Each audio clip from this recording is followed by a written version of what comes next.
بسم الله الرحمن الرحيم. حديث أبي هريرة رضي الله تعالى عنه قال أوصاني خليلي بثلاث لا أدعهن حتى أموت: صوم 3 أيام من كل شهر، وصلاة الضحى، ونوم على وتر. دې حدیث تعلقم ساخ د منز د مستحب والی سره دی. دی خدا مستحب لیکن دا ډیر اهم مستحب دی، ثواب کار دی لیکن ثواب ډیر زیات دی، سوچ نشي کوله بنی آدم. د صحیح مسلم حدیث کې راځي کہ رسول اللہ صلی اللہ علیہ وسلم فرمایلیو چې کله انسان سحر پاسی نو دله پکار دی چې د 300 اندامونو شکریا ادا کی. انسان کې پوره مونږ چې ورته بندونه وایو جوړونه دا 300 دي. د 300 جوړونو شکریا وسو ادا کی دی، د ګران کار دی. لیکن دی فرمایل بیا چې که یو سړی د ساخ 2 رکعات وکړي که نه نو دا د هغه دپاره کافي کېږي، د دې نه د ټولې ورځې دپاره کافي کېږي. دا دی نفل مونځ لیکن دی اهم اهمیت یا خلقو ته معلوم نه او یا بعضې خلق دروغ ووایي بعضې څیزونو کې عوام ذکر نه کوي. لکه ډېر خلک دی هغه نفل مونځ نه کوي. تپوس ته کې دا ولې ښځو کې دا مسله ډېره دا بیا په سړي فرض کېږي. مسله یې جوړه کړې ده چې کله د نفل یو ځل وکړل که نه نو دا په تا فرض شو ټول عمر وایي. دا چا وي کوم ځای لیکلي؟ دا خو د خلکو د خېټې مسله ده. قرآن یا حدیث کې یا د دین په کتاب کې دا نشته. شیطان د وخت نه دا کار شروع کړی دی چې هغه انسانان د عبادت نه د ثواب نه محرومه کوي. انسانان ډېر هوښیار شو لیکن دومره کم عقل دي چې دوی لا خپل دشمن نه دی پېژندلی. زمونږ اصل دشمن هغه شیطان دی. دې خلکو کې ټولو کې دا مشهوره ده، دې کلي کې هم زمونږ مشهوره ده. هېڅوک زنانه نفل په دې وجه نه کوي او ډېر عوام ما ته معلوم دي چې هغوی نفل په دې وجه نه کوي چې دا فرض کېږي. ولې کتاب کې لیکلي دي، کتاب کې چې څه لیکلي داسې نه دي چې ګنده یو ځل دی وکړه نو بیا به ټول عمر کوي. هغه داسې دي چې یو سړی دی او هغه 2 رکعاته نفل مونځ شروع کړه بالفرض، یو رکعت یې وکړه دی به یو دسه شو مونځ یې مات شو نو اوس به دی څه چل گئی دا مونځ به پوره کوي او کله پرېږدي به یعنې اودس چې وکړي بالفرض تو دی به دا مونځ پوره کوي د لپاره څه ضروري دي. خو د بعضې ائمهو رایې دا ده چې نفل د خوښه ده ودې کې نه ودېږي که نه کوي نه دی. لیکن د امام ابو حنیفه رحمه الله رایې دا ده چې نه کله تا نفل مونځ شروع کو او میاس کې هغه خراب شو نو ته به دا نه وایې چې دا نفل و بس پاتې شو، نه لړ شو دا پوره که اوس. یعنې کم نفل چې درنه خراب شوي د هغې پوره کول اوس فرض دی. نو خلکو ته څه جوړ کړي چې نفل یې شروع کړل نو بیا یې پوره کول فرض دی. څه مطلب تر مرګه بیا نه پرېږدي؟ دا خو هېڅ چا نه دی ویلي. دا کومو خلقو چې علم نه یې حاصل کړی 3 کلاس علم یې ورسره د هغې داسې قسمه خبرې کوي. د ساخ د مونځ په باره کې هم د دې حدیث د لاندې ابن حجر اسقلاني رحمه الله د خپل استاد حافظ عراقي حوالې سره لیکلي دي چې هغه د ترمذي په شرح کې لیکلي دي چې ډېر خلک چې کوم دی عوامو په منځ کې دا خبره مشهوره ده چې یو سړی د ساخ مونځ شروع کې بالفرض یو ورځې وکړو 2 ورځې وکړو 3 ورځې وکړو او بیا یې پرېږدي. عوام دا وایي چې دا سړی بړندېږي اوس پخوانه دا بکواس کوي خلک دروغ وایي ساخ مونځ د نفل دی دوه درې ودرې وکړه بیا نشي کولی مه شه کولی هغه وایي دا د شیطان حرکت دی ځکه د سیدنا ابوالدرداء کوم حدیث ته چې ما اشاره وکړه 360 شکریو قائم مقام نه ده که سړی د سهار 2 رکعاته وکړي نو دا د 360 اندامونو د کلاولو او ازادولو دپاره پوره خبره ده دا شیطان دا خبره مشهور کړې ده د دې دپاره چې عوام د ساخ مونځ ونه کړي دا کېږي خلک د دین په باره کې د پخوانه دروغجن خلک موجود دي بیا بدقسمتي دا ده چې د هغې شکل شواهد د نیکانو وي شکل شواهد د نیکانو دا مطلب چې مخې ګیره ومي جامې یې مږدې وې اچولي تر ښځو کمیس یې اچولي تسبیح مسبیح ورسره وي پټکې ورسره وي نو دا خو یو ګیټ اپ دی که نه یو لباس دی په دې یو سړی نه عالم کېږي دا خو د مولا نصیر الدین لطیفي دي که مولا نصیر الدین نظر خراب و چشمے پہ لگو د خلکو خیال دی چې چا چشمې دی و عالمو میں لږه پړاوو میں یو سړي ویله خط راوړه ورته یې دا راتولو له هغه ورته ما سبق نه دی ویلی ورته چشمې داسې جولي چشمې والا هغه د هغه په سترګو کړه ته یې ووایه چشمې چا د سبق ښي پټکې چا د سبق ښي یا تسبیح چا د سبق ښي څه کم عقلتوب دی د خلکو دا خو ګیټ اپ جوړ کړی دی خلکو د الله یو لباس یې خوښ کړی دی بس ټیک ته خوښ کړی دی لیکن د دې نه دا مطلب اخیستل چې چا پټکې په سري او د چا غټه غټه ګیرې او تسبیح په لاس کونټۍ ورسوي دا به عالمي دا کم عقلتوب دی د دې وجې نه اول د سړي اصلیت معلومول پکار چې دا څومره اوبو کې دی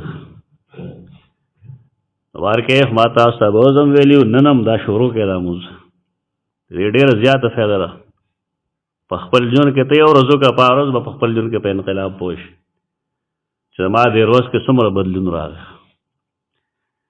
ته بیا ثواب یې دونه کې انشاءالله ثواب یې ته تو ته رسوي په خپله ځکه زمونږ مزاج دا دی چې مونږ ته یو څیز کې دنیایي فایده میلو شي نو مونږ هغه کوو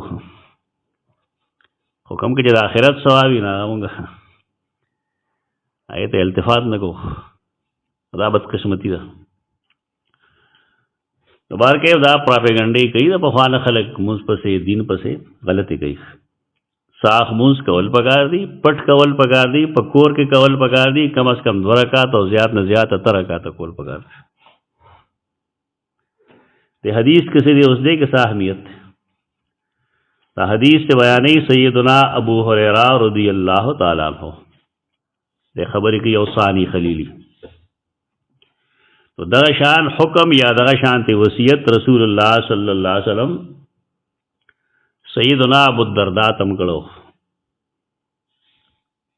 صحیح مسلم کے داشتر اور دارنگی سیدنا ابو ذر غفاری تم کړو امام نسائی سنن کشتر ہے دا حکم رسول اللہ صلی اللہ علیہ وسلم خو عام هم کړی دی فضائل بیان کړی دي کمالات بیان کړی دي د ساخ د مونځ لیکن د دریو کسانو ته خصوصا دا درې خبرې کړی هغې ته وی لیکن ټول امت په دې عمل کولی شي سیدنا ابو هریرہ فرمائی اوصانی خلیلی یو صدیقی صدیق دوست وي او خلیل هغه دوست وي چې د انسان زړه ته د هغه مینه داسې ورګډه شي چې دی د هغه نه بغیر گزاره نشي کولی ته خلیل وي رسول الله صلی الله علیه وسلم به فرمایل چې لو كنت متخذا خلیلا کما دای څوک دوست ځان نیولې چې هغه ما په خپل زړه حاوي کولی لاتخذت ابا بکر خلیلا ما بعد ابو بکر نه داسې جوړ کړو دا خاص مرتبه ده عام دوستی نه ده دا د الله رب العزت داغه د مینې شروع ده په دې خلیل صرف د الله یې دینه مطلب دا دی چې موږ د پزړه کې خلت مقام صرف الله له ورکو لو كنت متخذا خلیلا لاتخذت ابا بکر خلیلا. دا هغه دوست نه، دوست او صدیق وي. ابو بکر خو صدیق دی، د رسول الله صلی الله علیه وسلم ډېر نږدې ملګری، لیکن دوستۍ کې مرتبه یې مونږ د یو کلي یو، زمونږ ورسره دښمني خو نشته که مونږ هم دوستان یو، د عام معنی کې دوستان. بیا جماعت ته کم خلک ځي یو بل سره نږدې کیني پاسي هلک نږدې یو بل. بیا داسې کسانی چې د هغې یو بل سره غم خادي، هر څه یې شریک یې، هم دوستان دی. یعنې دوستۍ کې مدارجي مرتبې یې پکې. بیا د کور افراد نو د هغې هم یو بل سره دوستي ده، ورورولي ده، پلار او زوی دی، خاوند او ښځه ده، بچي دي او اولاد دی او پلار دی مور ده. دا ټول د دوستۍ مرتبې دي. د دې دوستۍ آخري مرتبه چې هغې ته د الوهیت مرتبه وایي، یعنې الله حق دی، هغه په زړه کې د الله مینه داسې ځایول چې هغه شان مینه د بل چا نه وي، دې ته خلت وایي. دا فرمایي کما دې مرتبې ته څوک رسولی نو لاتخذت ابا بکر خلیلا، ما با د ابوبکر صدیق نه خلیل جوړ کړی. لیکن دا د الوهیت مسله ده. ولکن صاحبکم خلیل الرحمن، لیکن ستاسو ملګری خپل ځان یادوي، یعنې زه د رحمان خلیل یم. دلته سوال راځي اوس چې صحابي ولې وایي چې اوساني خلیل، په دې خو موږ پوه شو چې دا د الله خصوصیت دی چې هغه هر زړه کې وي، د هر انسان د هر مسلمان په زړه کې د الله مینه په دومره انتها کې چې د هغې د پاسه د بل چا مینه نه وي. نو دلته کې محدثین لیکي چې خلیل بمعنی صدیق دی. خبره ختمه شوه. قال اوصانی خلیلی، څوک دا وایي چې د هغه وخت کې ویلي چې دا نهي نه و راغلی دې خبرې نه. اوصانی خلیلی بثلاث، زما دوست ما ته دریو خبرو وصیت کړی دی. رسول الله صلی الله علیه وسلم ته کله صحابه کرام دوست وي، کله ورته نبی وي، کله ورته رسول وي، او هغه ځان ته کله کله خپل مشرور مو وي. دا رښتې دي، د الله رسول دی، دا د ایمان مسله ده، د الله نبی دی، ایمان مسله ده. لیکن هغه صحابه کرامو سره د رونو غوندې سلوک هم کوي. حدیث کې شته دی که نه، صحابه کرام شام ته یا بار نورو ملکونو ته تلو، واپس ترال نو ویل چې یا رسول الله مونږه خلق ولیده چې هغې خپل عالم ته سرونه ښکته کول احتراما، نو تاسو زیات حقدار یې چې مونږ تاسو ته سر ښکته کړو. هغه وفرمایل اعبدوا ربکم واکرموا اخاکم، سر ښکته کول عبادت دی، دا رب لګوي، احتراما سر ښکته کول دا عبادت دی. په دې پوهول ځان پکار دی، دا احترام نه دی، دا د رب بندگی ده، د رب حق دی. اعبدوا ربکم، عبادت د رب کوي، واکرموا اخاکم، او د خپل رور اکرام او احترام کوي. ځان ته رور وي، زمونږ د قوم رور یې ځان ته په دې بنیاد ویلي چې ستاسو په شان یو سړی. دا جدا ده چې الله هغه له دومره کمالات ورکړي دي چې هغه د انسان په خیال کې هم نه راځي. ځان له مسله، لیکن دی خو انسان، انسانیت نه ماورا څه شی خو نه دی. عقیده زده کول پکار دي چې رسول الله صلی الله علیه وسلم انسانو، ډېر لوړ انسانو، ټول کائنات کې هغه شانته انسان نشته دی، بلکې زمونږ ایمان دا دی چې مخلوق کې د ټولو نه لومړی درجه د رسول الله صلی الله علیه وسلم ده. کار څوکي که هغه هر څه شي، خو لومړنۍ مرتبه د رسول الله صلی الله علیه وسلم ده، لیکن د دې هر څه باوجود هغه انسان، انسانیت لویه مرتبه ده، مو باسخ چې دا انسان نو انسان نو څوک هغه خپلو ملګرو ته دوستان وایي، ملګري هغه ته دوست وایي. سی ویلو لا ادعهن حتی اموت، او ما ته ویلو دا هغه مقوله هم کېدی شي چې ما ته ویلو چې دا کارونه یې نه پرېږدم تر دې پورې چې زه مړ شم. یعنې کوم درې کارونه چې ویلو دا ما ته رسول الله صلی الله علیه وسلم فرمایلو چې تر مرګه به نه پرېږدی. یا دا مقوله چې کوم دی د ابو هریره هم کېدی شي، چونکې زما پیغمبر ما ته دا خبره کړې ده، په دې وجه دا درې کارونه زه تر مرګه نه پرېږدم. ته اهمیت وي. د صحابه کرامو په زړونو کې د نبي مینه وه. د مینه په څه ښکاري؟ په عمل کې ښکاري. په خولې د عشق دعوې غلطي. ته چا چې زړه کې مینه یا په خولې خبرې نه کوي، هغه د خپل محبوب د رضا کولو کوشش کوي، د هغې اتباع کوي، د هغه خدمت کوي. زمونږ خلک د خولې غازیان دي چې عشق رسول زنده باد او فلان او فلان. مخ ته وګوره نه، مخ به هم د پیغمبر په شان نه. لین دین چې ورسره وکړه د ابو جهل په لین دین کې او د په لین دین کې یو فرق دی. ته څه نسبت کوې ځان ته چې زه عاشق رسول یم؟ خلاګانې کوي، دروغ وایي، بدکارۍ کوي د عاشق رسول. ګپ مه لګوئ چې نبی کریم صلی الله علیه وسلم سره واقعي محبت شته دی، نو بیا پکار دی چې هغه څه فرمایلی دي چې سړی هغه شانتې وکړي، چې هغه څه کړي دي چې هغه شانتې وکړي، چې هغه کوم کارونه پرېښي دي چې هغه پرېښودی شي، چې هغه کوم اخلاق دي هغه ځان کې پیدا کړي شي. و دې ته به د نبي کریم صلی الله علیه وسلم سره محبت په خولې نه ښکاري چې زما ډېره مینه ده، ډېره مینه ده. دا زمونږ استادو الله یې پرې رحم و کرم وکړي، الله یې د هغه قبر د نور نه ډک کړي. ابه ویل مثال به راکړو موږ له چې یو پلار او زوی ناست دي، یو پلار زوی بیا لګي ابو زما تا سره ډېره زیاته مینه ده، تا راپاره به زه داسې وکړم داسې وکړم داسې وکړم. ورته یې بچی یو پیاله یې اوبه راوړه یا پی راوړه. دی ورته یې ابو ته ډېر ښه سړی یې، تعریفونه کوي ستا د وجې زه ته را رسېدلی یم او دا چل دی او دا چل دی. ورته بیا یې بچی یو پیاله اوبه راوړه یا چای راوړه. دی بیا تعریفونه شروع کړي. ستا به خیال دا زوی د پلار حق ادا کوي؟ دې ته مینه ویلی شي؟ دا مونږ خپل رسول سره کم ګپ لګو چې جی ما ته ټول نه خوښ دی او زما په ایمان دی او دا په اطاعت کې کامیابي ده او فلان او فلان دی. په دې وینا باندې به ته جنت ته لاړ شي؟ او دا عمل څه دی؟ خپل واده هغه شانتې وکړه، خپله کوېدنه هغه شانتې وکړه، خپل غم هغه شانتې وکړه، خپله ښادي هغه شانتې وکړه، مونځ هغه شانتې وکړه. د هغه چې کوم لوړ اخلاق و کم سے کم خو خپل که رونه معاف کا، دوستان معاف کا، بایګان معاف کا، زیاتې کوونکي معاف کا. د خلکو میانځ کې نفرت مه پیدا کوه، مینه خوره کا، سلام خور کې خلکو، سنتونه د هغه ژوندي کا. نه را یې پته لګېږي چې او ستاسو د رسول الله صلی الله علیه وسلم سره محبت دی. دا په ویناګانو نه کېږي چې زه عاشق رسول یم، ډېر لوی عاشق رسول. څنګه عاشق رسول و؟ نعتونه به وي، په دې عشق رسول نه ثابت دی. دی مینه ده، دی وایي زه دا نه پرېږدم ځکه زما دوست ما ته ویلي دي، زما نبي ما ته ویلي دي یو صوم ثلاثة ایام من کل شهر.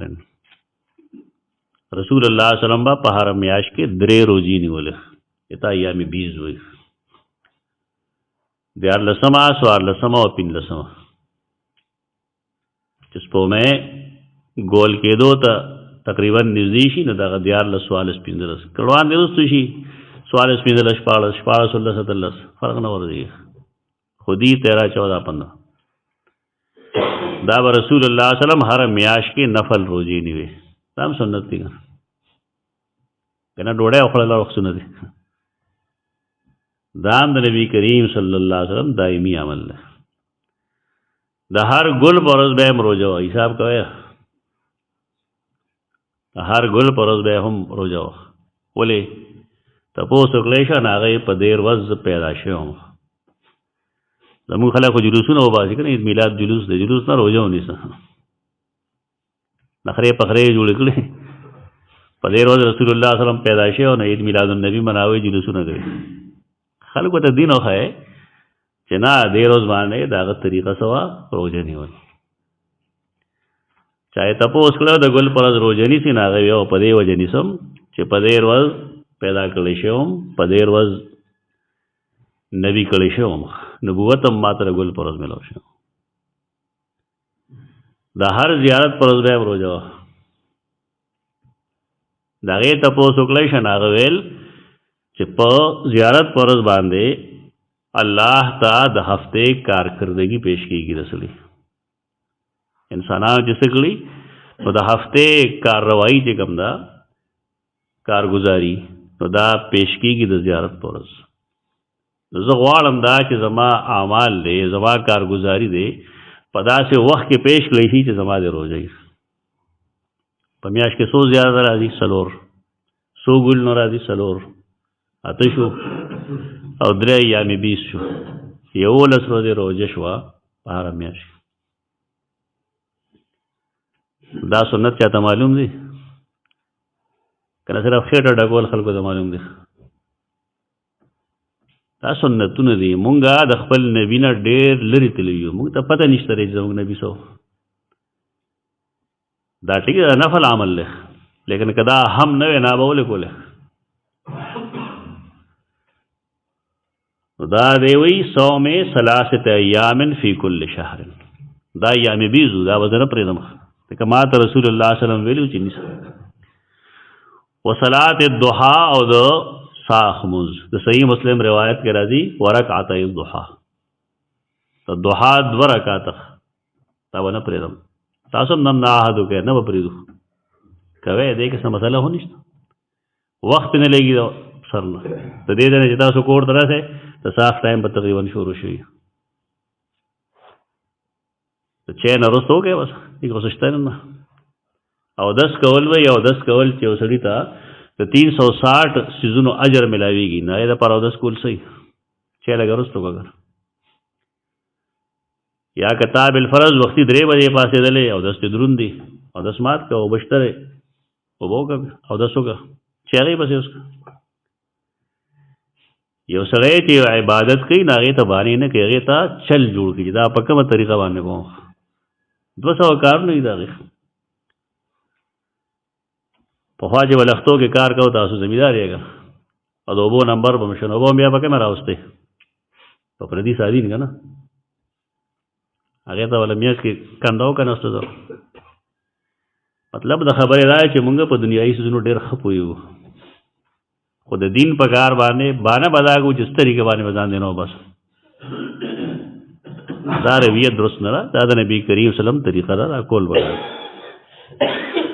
او درېیمه خبره راته کړې وه چې ونوم علی وترن ګوره وتر بهتر دا ده چې دا سړی د شپې په آخر حصه کې وکړي تهجد سره وکړي ماسخوتن به رسول الله صلی الله علیه وسلم سنت وکړل بیا به وده شو سحر چې به پاڅېدو نو اول به یې 2 رکعاته مختصر غوندې وکړل هغې نه وروسته بیا 8 رکعاته وکړل او بیا به یې 3 وتر کول صحیح بخاری حدیث دی 3 الفاظ ته پائے گی 3 وتر به کول دا طریقه ودا اوس بعضې خلک دا وایي چې یاره زه کومه ده نو غریب پاسي نه ساره هسې پرېږدي د وترو پرېښودل جایز نه دي رسول الله صلی الله علیه وسلم دې کسانو ته دا کوم چې مونږ ذکر وکړو 3 صحابه هغې ته ویلو چې تاسو پاسېدی نه شئ دا وتر ماسخوتن کوئ یعنې مونځ چې کوئ څنګه چې زموږ عادت دی نو وتر به نه پرېږدی وتر کول پکار دي مونږ ته یې ویلي چې ونوم علی وترن وترو پسې خوب کوئ دی نه دی وایي چې وتر وکړئ نو بیا ګپ ولګوئ 2 غنټې 3 غنټې ګپ ولګوئ تا موږ مخکې ویلي چې رسول الله صلی الله علیه وسلم د ماسخوتن د مونځ نه وروستو ناسته باندې بد ګڼل وه جایز به نه ګڼل زمونږ خلک دغه ټایم اوزګار شي ګپې شپې لګوي تر 1 بجې پورې ویښي بیا 1 نه وروسته دی څه وخت پاڅېدی شي دی 4 بجې پاڅېدی شي او بیا دا بازارونه والا غریبان خو ډېر خراب دي دا خو بلکل د یورپ په نقش قدم روان دي یورپ کې وي شپه نه وي ټول عمر چې کوم دی روز یې دا خو بېدینه دي مونځ نه کوي زمونږ د غټو غټو ښارونو کراچۍ لاهور پېښور ته لاړ شئ نو سهار چې جومات ته لاړ شي څو کسان یې پکې 2 پکې هم دی کراچۍ ته زه عادت یم ګرځېدلی یم د سهار په مونځ کې یو امام وي او یو د هغه اقامت کوونکی دا جوماتونه چې تا ته کوم آباد ښکاري دا د ورځې مونځونو کې آباد دي خاص کر د ماسپښین مازدیګر او ماښام د ماسپښین هم څوک نه